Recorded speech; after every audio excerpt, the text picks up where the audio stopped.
সাজো সাজো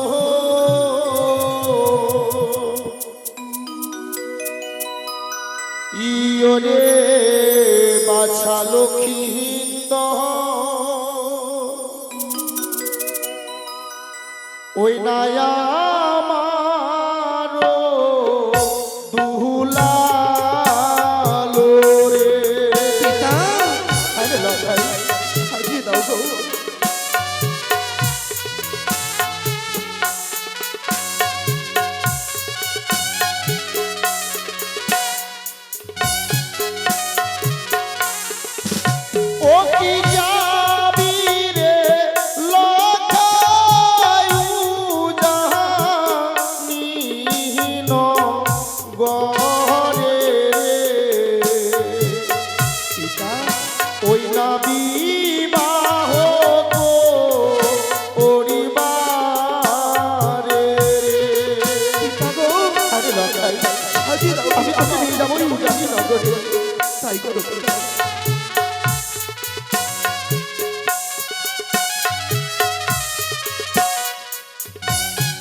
মালিনী মাসি তোর জন্য সুন্দর করে সোলার মুকুট তৈরি করে দিয়েছে। ওই না মাথায় মুকুট বড় রে লক্ষ্মী ওই না বানিয়া দুলালো রে সে দেখ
হঠাৎ যেন তুই থমকে উঠলি, কি হয়েছে বাছা? অতি সুন্দর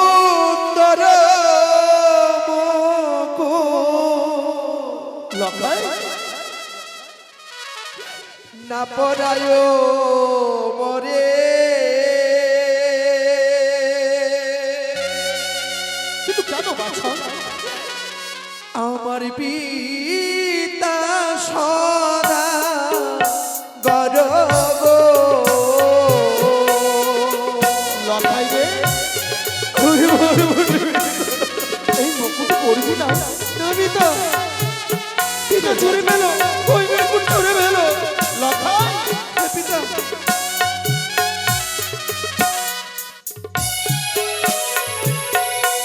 কিন্তু কেন বাছা? ওই যে বটুকের উপরে সরিবে এরো চিহ্ন গো। সর্ব কি বলছিস তুই? আমার মস্তক জ্বলিয়া যাবে গো। লড়াই ওই যে সর্বগোবিন্দা কোথায়? ওই তো সে দেখ, তুমি আমার মস্তকে দেবে না পিতা, আমি মরে মরে।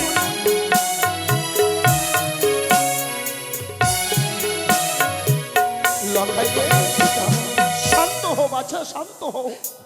তুই তো জানিস লখাই, আমি সব সইতে পারি, শুধুমাত্র পারি না আমি তোর চোখের জল সইতে।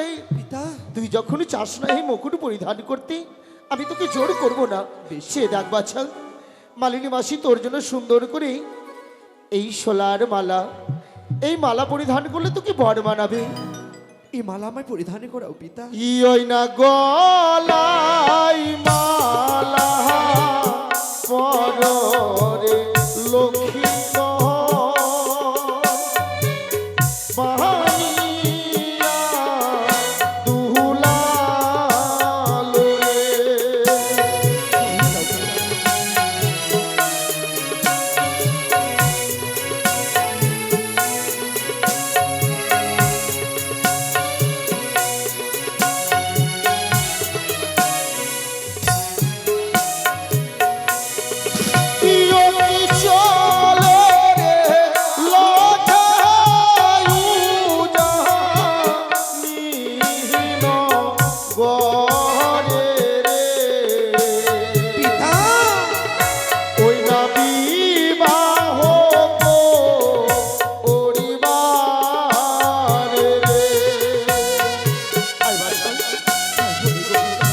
সুন্দর মালা তোকে আমি পরিধান করিয়ে দেবো।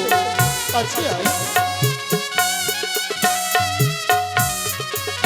না না পিতা, লখাই ও কি সুন্দর মালা না পরায় মরে,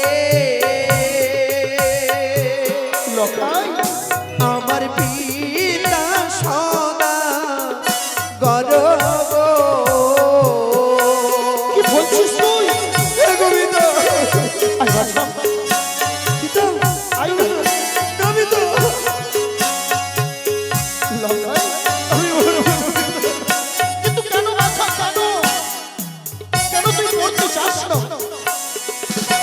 ওই না মালার উপরে সরিবে এরো চিহ্ন গো। কোথায় কোথায় শান্ত? আমার গলা জ্বলিয়া যাবে গো,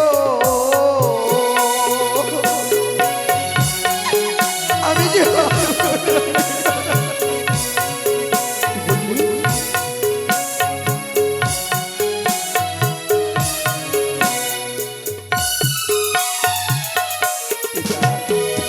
লখাই তুমি আমার একটি কথা রাখবে পিতা?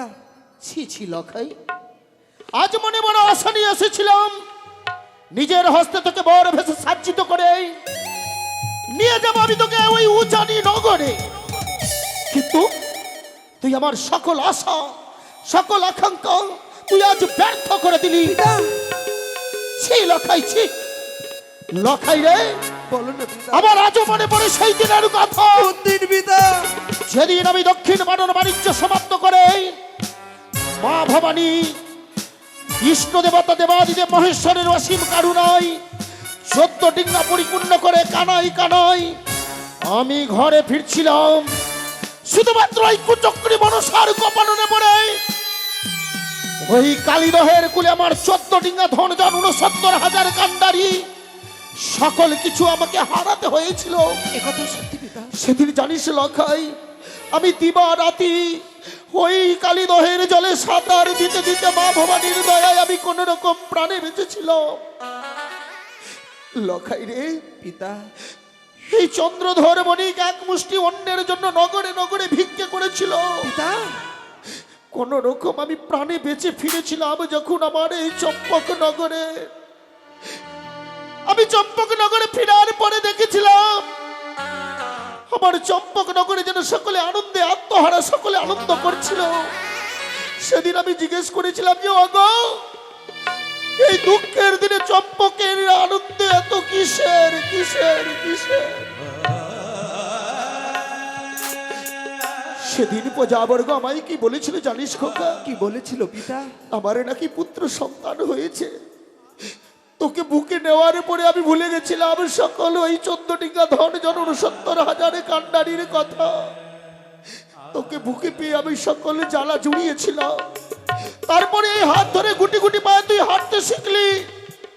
লখাই রে পিতা, তুই তো আমায় বলেছিলি যে ওগো পিতা, এই চম্পকের মাটিতে এতদিন তুমি হেতাল জষ্টিনী একাই রণ করে এসেছো, আর একা নও আর একা নও আর একা নও।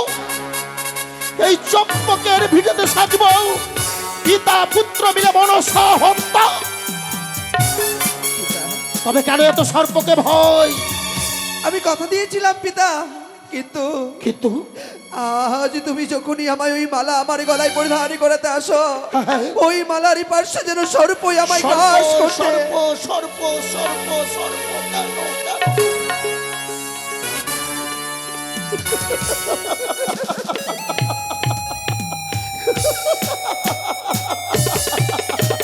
তাই তো বলি চন্দ্রধর বণিকের ছায়া এড়াবে ওই সর্প কেন?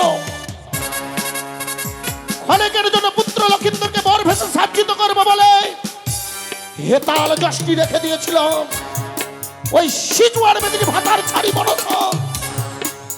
সেই সুবর্ণ সুযোগে আমার লখাইকে ভয় দেখিয়েছে। এই লখাই লখাই চেয়ে দেখতো বাচ্চা, এই মালা মুকুটে তুই আর সর্প দেখতে পাস? সর্প সর্প সর্প সে দেখ, পিতা পিতা গো, কোথায় সর্প? আমি যারে কোনো সর্প দেখতে পাচ্ছি না পিতা।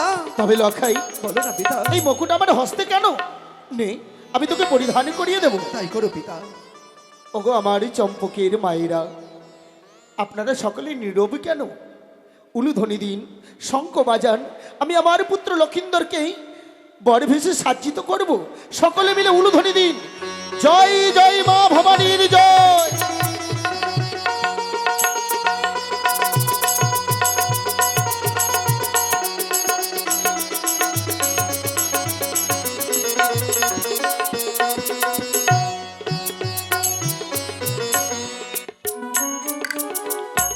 পিতা, লখাই রে, জন্মেরই পর থেকে আমার সব চাওয়া পাওয়া তুমি পূর্ণ করেছো। এও সত্যই। আজ তুমি আমায় পরিবেশে সাজিয়েছো পিতা। খোকা রে, তোমার এই বাসনা পূর্ণ করেছি আমি, কিন্তু আমার মনে একটি প্রশ্ন জেগেছে পিতা। এমন কি প্রশ্ন খোকা? তুমি যে আমায় পরিবেশে সাজিয়েছো, হ্যাঁ আমায় কেমন মানিয়েছে বলো না পিতা। লখাই রে, আমারে বড় জানবার ইচ্ছে গো। আজ তোকে তোকে এই বর ভেসে সাজ্জিত করে তোকে দেখে আমার কি মনে হয় জানিস কি খোকা? মনে হয় পিতা? আজ যেন সত্যের নারায়ণ আজ আমার এই চম্পক নগরের রাজপ্রাসাদে আমার সম্মুখে দাঁড়িয়ে, সেও নয় রে লেখাই, সেও নয়। তবে যেন তোকে দেখে মনে হয় তেতার রামচন্দ্র আজ আমার সম্মুখে জন্ম নিয়ে এসেছে আমার চম্পকের প্রাসাদে। কিন্তু সেও নয় রে বাচ্চা, সেও নয়। তোকে দেখে কি মনে হয় জানিস? কি মনে হয় পিতা? তারপরে কৃষ্ণ আজ ওই মা দৈবকীর গর্ভে জন্ম নিয়ে এসেছে আমার চম্পক নগরী প্রাসাদে আমার সম্মুখে। কিন্তু সেও নয় রে বাচ্চা, সেও নয়। আজ তোকে দেখে কি হয় জানিস? যেন কলির চৈতন্য মহাপ্রভু আজ আমার সম্মুখে দাঁড়িয়ে রয়েছে রে বাচ্চা। পিতা লখাই, বলো না পিতা। আজ সত্যি যদি তুই ওই সত্যের নারায়ণ তেতার রামচন্দ্র দাপরের কৃষ্ণ কলির চৈতন্য মহাপ্রভু হয়ে আসতিস আমার এই চম্পকের ভিটাতে, এই চন্দ্রধর বণিক তোর চরণে ঠাই নিত রে খোকা। পিতা গো, লখাই রে, আমি চৈতন্য প্রভু হতে না পারলেও তোমার গৃহে জন্ম নিয়ে আমি তোমার সকলেই বাসনা পূর্ণ করব পিতা। লখাই রে, তুই আমার আশা, তুই আমার ভরসা, তোকে নিয়ে আমার কত গর্ব। তুই আমার শেষ বংশ প্রদীপ। লখাই রে পিতা, আর যখন সকল ইচ্ছে পূর্ণ করেছিস, সে দেখ সকল বরযাত্রীগণ প্রস্তুতি নিয়ে রয়েছে শুধুমাত্র তোর অপেক্ষায়। তবে বিলম্ব কেন পিতা? হ্যাঁ বাছা, এবার যাত্রা করো আমরা উজানির পথে। চল খোকা, আর বিলম্ব নয়। কোথায় বরযাত্রীগণ?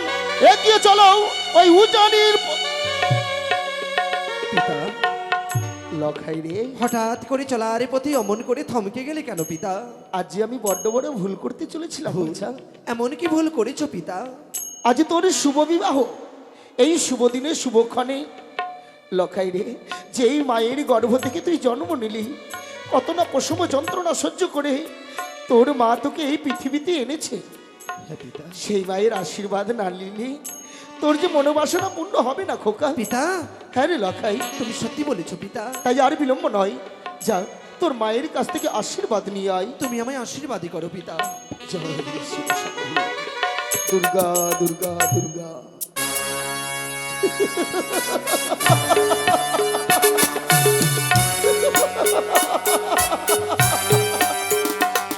এই মনস কাদার পালাসে এই চোখের জল বাষ্প হয়ে আকাশে উড়ে যাও। যে দেখ মনস, সিচুয়াই বসে বসে তুই চেয়ে দেখ, শুধুমাত্র সময়ের অপেক্ষা।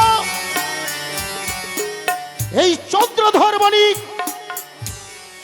কোনদিন তোর চরণে মস্তক নত করবে না।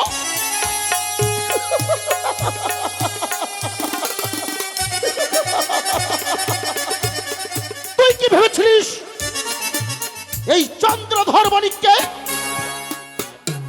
তার সন্তানকে সর্পর ভয় দেখালে এই শুভ দিনে শুভক্ষণে তোর জন্য মস্তক নত করবে? না না না না না না না না না না, কিছুতেই নয়। সে দেখ, শুধুমাত্র সময়ের অপেক্ষা। এই মুহূর্তে ছুটে যাব ওই উজানি নগরে। উজানি নগরে ওই শাহবেনের প্রাসাদে সম্পূর্ণ হবে লখাই বেনের শুভ পরিণয়। পুত্র পুত্র বধূকে নিয়ে আসবে এই চম্পকের ভিটেতে। তারপর হাজার হাজার প্রজাবর্গের সম্মুখে লখাইকে বসাবো আমি এই চম্পকনগরের রাজপ্রাসাদে, রাজ সিংহাসনে। লখাই হবে আমার চম্পকের রাজা, আর আমার বৌমা হবে এই চম্পকের রাজমাতা। তারপর দেখবো এতদিন এই চন্দ্রধর বণিক এই হেতাল যষ্টি নিয়ে চম্পকের বাড়িতে একাই রবি করে এসেছে, আর একা নয়, আর একা নয়, আর একা নয়। এই চম্পকের ভিটেতে সাজবো পিতা পুত্র মিলে মনসহন্তা।